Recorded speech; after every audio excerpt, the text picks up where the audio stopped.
안녕하세요. 라이트하우스입니다. 최근 서울의 가장 핫한 재개발 중 하나인 한남 3구역에 재개발 사업이 차질을 빚으며 이슈가 되고 있는데요. 여기에 재건축 초과이익 환수제의 연장선으로 재개발까지 확대되며 개발이익 환수제가 추진된다는 이야기까지 돌았으나 국토부가 아직 검토하고 있지 않다는 발표를 하면서 지금은 소란으로만 끝난 상황이죠. 여러가지 복잡한 문제가 얽혀 추진되기는 힘들지만 반대로 한번 제대로 추진되면 엄청난 수익을 올릴 수 있는 것이 재개발 사업이라 많은 사람들이 관심을 가지고 있는데요. 그래서 오늘은 이 재개발에 대한 위험성을 파헤쳐보는 시간을 갖겠습니다. 재개발 사업이란 주거 환경이 낙후된 지역을 정비하고 주택을 신축하는 사업으로 일반적으로 노후 상가나 단독 다가구가 많은 지역을 밀어 아파트를 건축하는데요. 토지나 건물에 대한 소유주가 제각각이라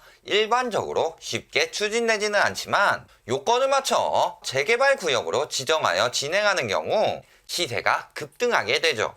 여기에 개발이 완료되면 그 이익도 어마어마한데요. 예를 들어 서울시 중구의 3일 아파트 및 단독주택을 재개발하여 만든 주상복합인 황학 롯데캐슬 베네치아의 경우 2008년 준공임에도 개발이익만 5,700억이 넘어가면서 가치 상승도 10배로 뛰는 모습을 보였으니까요. 이렇게 높은 수익 구조와 가치 상승을 할 수 있어 냄새를 맡은 갖은 똥파리들이 몰려오는데요. 예시로 재판 집행과 서류 송달 등을 하는 법원 집행관들이 가처분 집행 현장에 가지 않고도 출장비를 부풀려 수천만 원씩 챙겨 먹기도 했고, 얼마 전 세간을 떠들썩하게 했던 김학의 전 차관 역시 목동 재개발 사업을 도와주는 대가로 뇌물을 요구했다는 정황이 포착되는 등 온갖 비리가 판을 치고 그들이 해먹어서 생긴 피해는 온전히 수분양자들에게 돌아가죠. 그럼에도 큰 이익을 볼 수 있으니 재개발 지역에 가면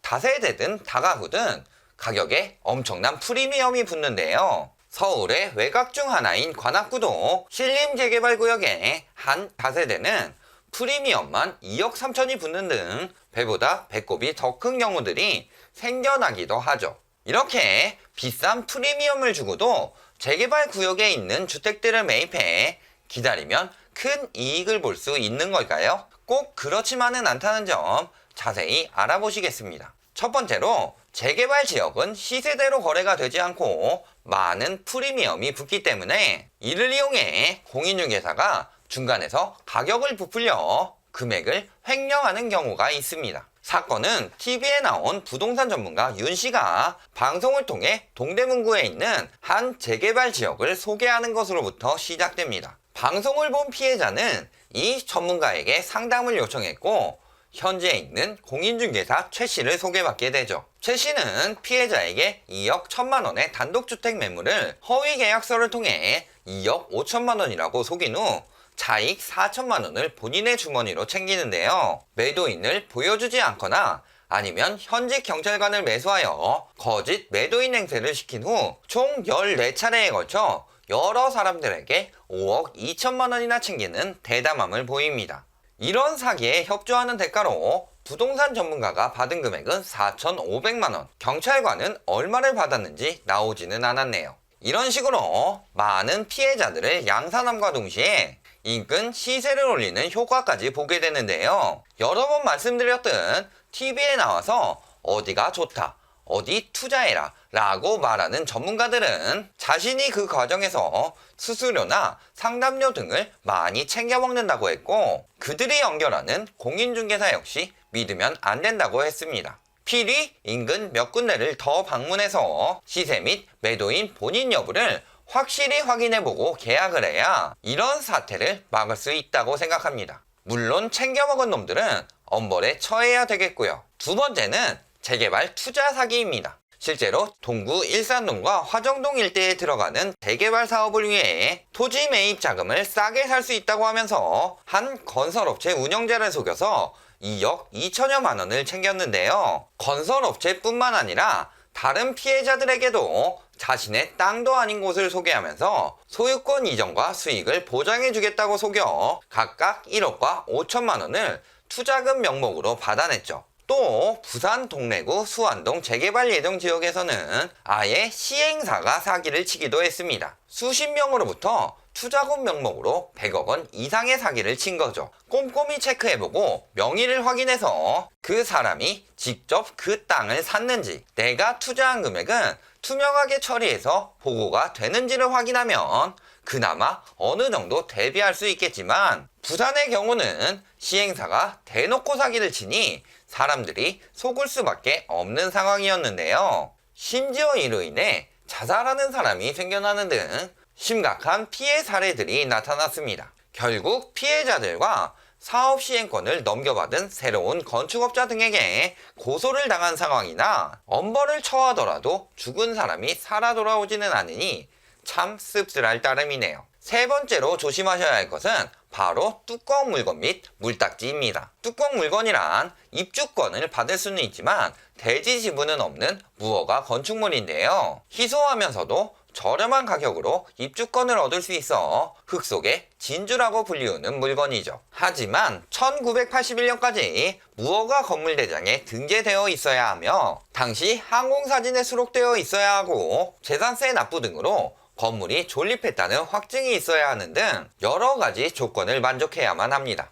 뚜껑 물건에 대해 잘못 알고 있어서 개발 중인 구역에 새로 지어진 무허가 건물이나 저 요건을 만족하지 않는 대지 지분이 없는 매물을 샀다가는 입주권은커녕 손해만 볼 수 있으니 꼭 주의하셔야만 하죠. 앞에서 말한 요건들을 만족하더라도 조합 정관에 따라 입주권을 부여하지 않을 수도 있으니 무허가 건물 확인 원서, 무허가 건축물 대장 등을 꼼꼼히 살펴봐야 하며 뚜껑 물건인지 그냥 무허가 건축물인지의 여부는 꼭 조합을 통해 확인해 보셔야만 하고요. 게다가 토지 지분이 없는 물건인 만큼 점유 사용료가 완납되었는지도 확인해 보셔야 하는데요. 완납되지 않았을 시 적게는 수백만 원에서 많게는 수천만 원의 토지 사용료가 추가로 필요할 수 있으니 조심해야만 하죠. 반대로 토지 지분이 있더라도 입주권이 나오지 않는 일명 물딱지라는 물건도 있습니다. 일반적으로 단독주택을 다세대로 전환해 지분을 쪼갠 물건이라든지 아니면 한 명의 다주택자가 여러 채의 건물을 구입할 경우 가능성이 있죠.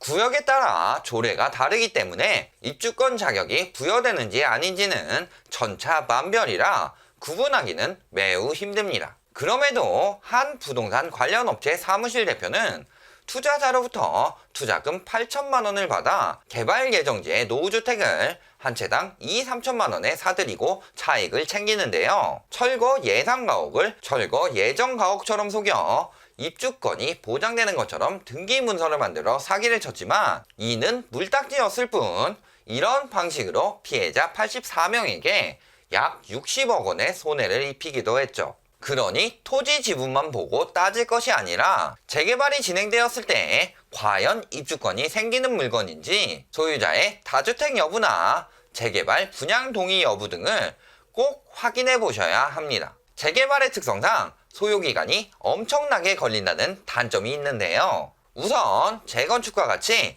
아파트에 있는 사람들에게가 아니라 단독, 다가구, 다세대, 상가, 무허가 건축물 등 건물의 종류도 각양각색이고 이주 문제, 손실 보상, 입주권 문제 등 다양한 이해관계가 얽혀 있으니까요. 이런 사람들에게 동의를 얻어내야 하기에 정비구역 지정까지의 길이 재건축보다 험난하죠. 정비구역 지정 후에도 안심할 수만은 없습니다. 시공업체에서 사업비 이주비를 무이자 지원하는 등 재산상의 이익 제공 의사를 표현한 것이 적발된다면 문제가 생기죠.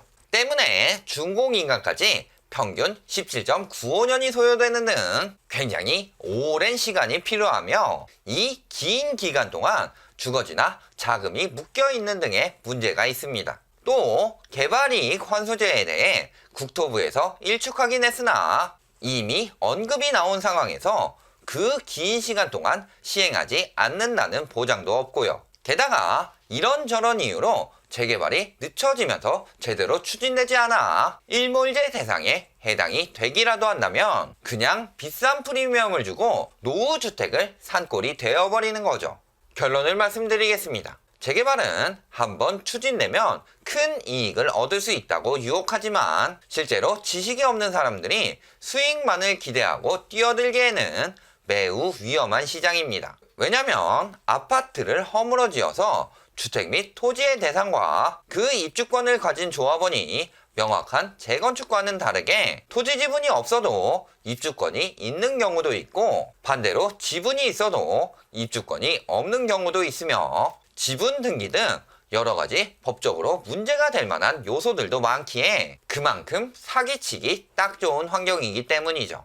그러니 정말 확실히 알고 들어가지 않으면 큰 손해를 보기도 쉬우며 이런 사기꾼들을 잡아서 엄벌을 처하더라도 내가 본 피해 금액은 되돌아오지 않습니다. 그리고 문제가 생기기도 좋은 환경이라 연기되다 보면 어느새 다가온 일몰제로 인해 사업이 취소되는 경우도 꽤 되고요. 가장 중요한 건 민간택지 분양가 상한제 적용 대상 지역을 피했더라도 상급지보다 비쌀 수는 없으니 연쇄적으로 분양가가 낮아진다는 거죠. 이는 사업성이 떨어지고 있다는 뜻이며 오랜 시간을 기다려서 겨우 얻어낸 이익조차 예전만큼 크지 않다는 뜻입니다. 그럼에도 아직도 부동산에 대한 지식을 공부하지 않으면서 이게 좋더라, 저게 좋더라는 말에 넘어가 일확천금을 꿈꾸고 계신가요? 그런 당신의 자금을 사기꾼들이 노리고 있다는 점 꼭 기억하시고 지식도 없으면서 욕심에 눈이 멀어 사기꾼들의 온상인 재개발 시장에